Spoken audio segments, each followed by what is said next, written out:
Hello everyone, Jontra12 back here again with another video, and today I'm back with another Jontra12's top 5 picks. Today I'm going to take a break off of doing TV related stuff and start doing some more Dragon Ball related stuff. I know how much everybody likes Dragon Ball Z, my Dragon Ball Z videos.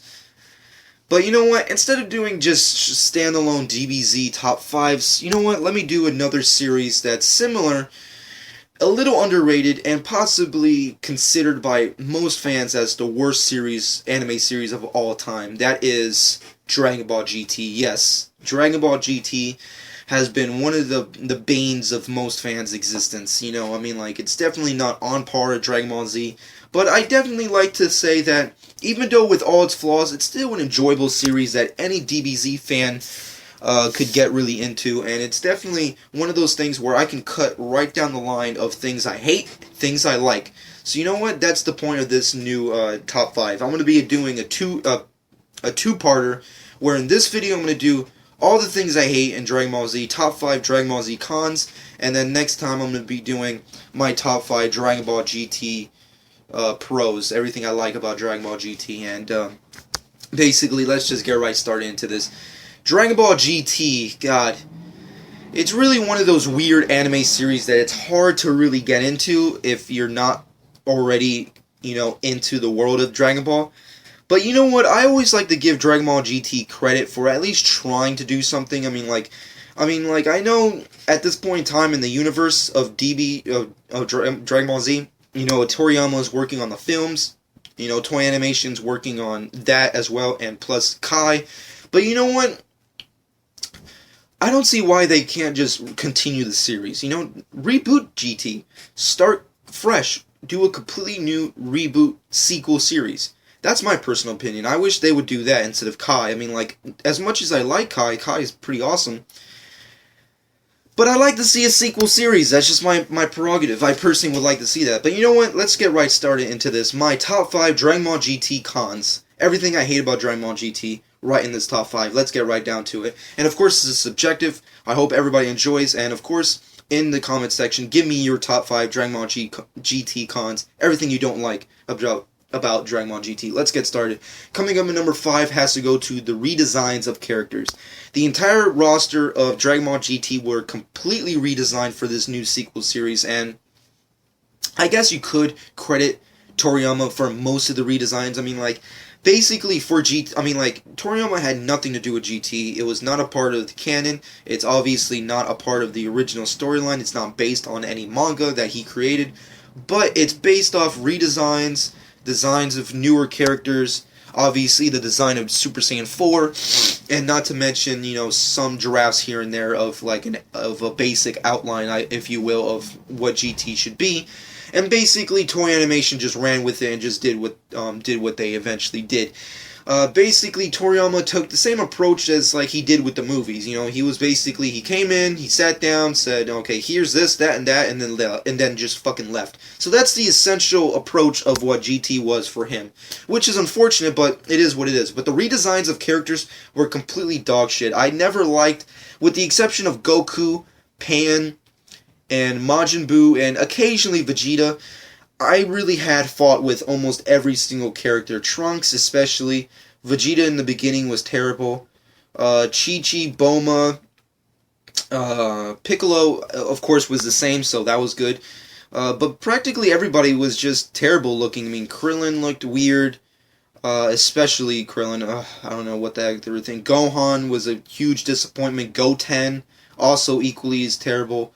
I mean, like, come on. I mean, like, the redesigns were just completely terrible. I didn't really like any of the redesigns of any of the characters. I mean, some of them, like I said, I could get into, you know, like Bola, or Goku, and Pan, and I guess Master Roshi, and Piccolo, and Dende, mostly because they were the same. Same thing about Majin Buu.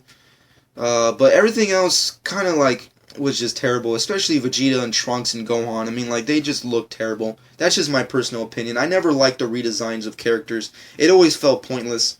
I mean, like, making them change clothing is okay. Why not? I mean, like, seeing the characters wear the same gi all the fucking time gets annoying at some point. But overall, it's completely pointless. I never saw why you had to redesign characters, especially Vegeta and Trunks. What were you thinking? I don't know. Anyways, moving off of that, going to number 4 has to go to the Super Android 17 saga. Now, I know some people will find it hard to believe that I hate this saga, but out of all the sagas in the entire series of GT, this is the most hated for me. I hate it. I personally do not like it by any stretch of the imagination, and this is why. Rehashing supervillains of a series is completely pointless. I mean, like, unless you're like a really, really long series like G.I. Joe or like Transformers or some such shit, where it just goes on and on forever, I can get why you would rehash villains, but GT did a good job at creating new villains. I mean, like, you had the Black Star Dragon Balls, that whole series with them was awesome, and then you had Baby, which was an awesome saga. I mean, like, GT, if they accomplished anything, was creating a new, fresh, awesome villain, and that was Baby. He was awesome, he was cool, he had great abilities, his design was awesome. I had no fault with Baby. But Super Android 17 Saga was a huge downfall in GT's ratings, in my personal opinion. And that's because they were rehashing supervillains. Especially really weak supervillains. I mean, like, it may be one thing to bring back Cell, even Frieza, but Android 17? I mean, like, don't get me wrong, I like Android 17. He's one of my favorite villains. I mean, like, his fight with Piccolo is one of the best fights in Dragon Ball Z of all time. I mean, like, it's definitely right up there, but rehashing him and making him supposedly stronger of all the characters, apparently, by just fusing with another android that looks exactly like him and making him possibly even more powerful than Goku at a Super Saiyan 4, makes no sense to me by any stretch of the imagination. Super Android 17 Saga was a humongous downfall in GT's popularity. Even if they had a popularity in the beginning, it went downhill with this saga, in my opinion.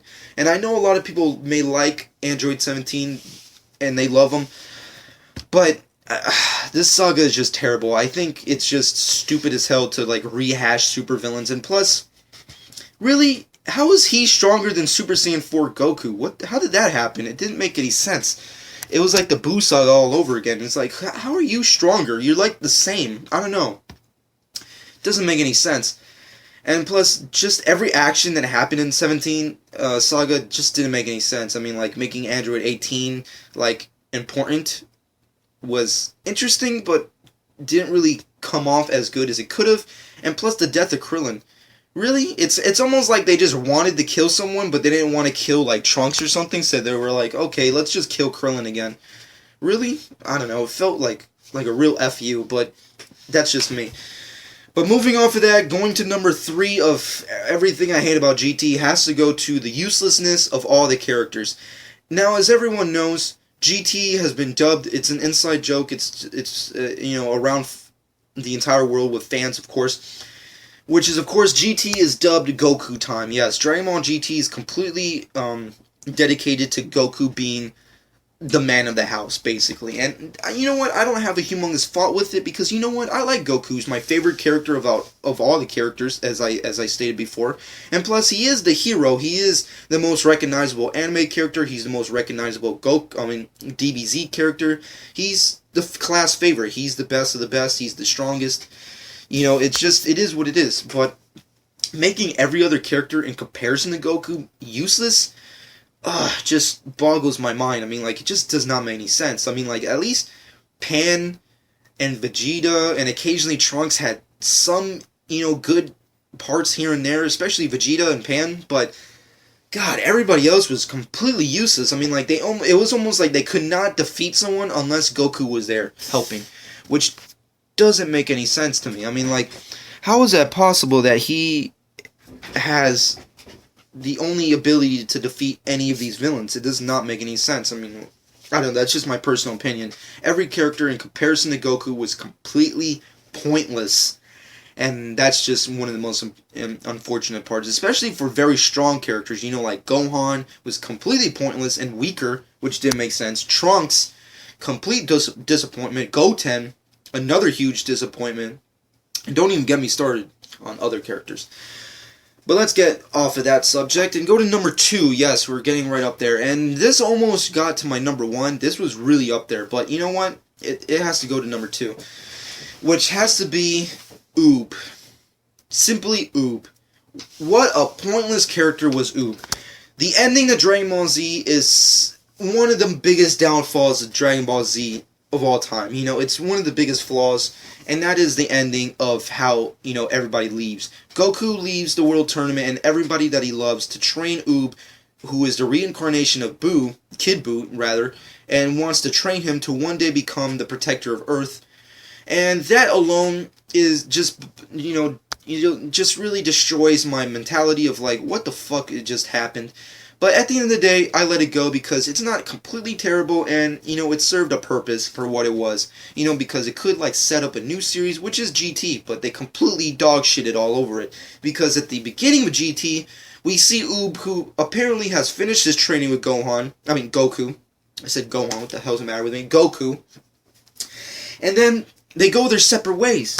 You don't even see Oob until, like, way after. And when you see him actually in action, he's weak as hell. He's not even fully capable of defeating any villain.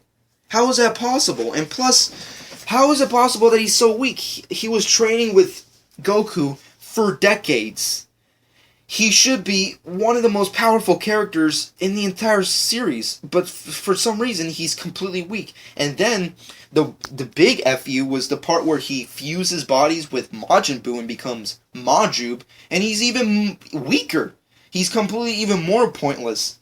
And he gets eaten up by Baby as a fucking chocolate chip cookie. I mean, it's just amazing how they just got away with that. I mean, like, they set up an important character in Dragon Ball Z, and they had the perfect opportunity to bring, you know, promise to that character, and they completely dog-shitted it all over it. I mean, Oob was completely and utterly pointless next to characters like Gohan, Goten, Trunks, and even Vegeta at some points. It was completely dogshit, and the way they approached the character was completely pointless. I mean, like, they should have just killed him. You know, they should have just really killed him. I mean, like, if this was the promise that we were going to get, that Oob would be the most powerful character of the entire series, they completely dogshitted it all over that idea, and it's completely pointless in my opinion. But moving off of that, let's give some honorable mentions to things that really were pointless in Dragon Ball GT. Some of the villains, very comedic, very pointless. The adventure didn't really go on that long. Yes, they were supposed to go for the stars, the Black Star Dragon Balls to, I guess, bring back Goku's original body, but that never really happened in the entire series. Never really happened, so that was completely pointless. Let's see, what's also really unfortunate, the comedic, I don't know, it's just, oh my god, there's just so many things that are wrong with GT, I can't, how they, god, I don't even know. You know what, people, give me your honorable mentions. I'm a loss of words here. I pretty much named everything I hated about GT, so you know what, in the comment section, give me some honorable mentions that didn't get on my list that should be on my list. I'll leave it up to you. But let's move off of that and go to my number one pick of everything that I hate about Dragon Ball GT, and that is Kid Goku. Yes, Kid Goku, completely pointless, super dumb, and did not make sense by any stretch of the imagination. Now, the Pilaf Gang, returning, which is awesome. I like the Pilaf Gang. I personally like them. I find them hysterical. I find them awesome. And plus, they were amazing in Dragon Ball. They were so funny and awesome, and their antics with Goku and the gang were hysterical. But Emperor Pilaf makes a wish and then wishes Goku to become a kid. What the fuck? And then the entire series is him as a kid.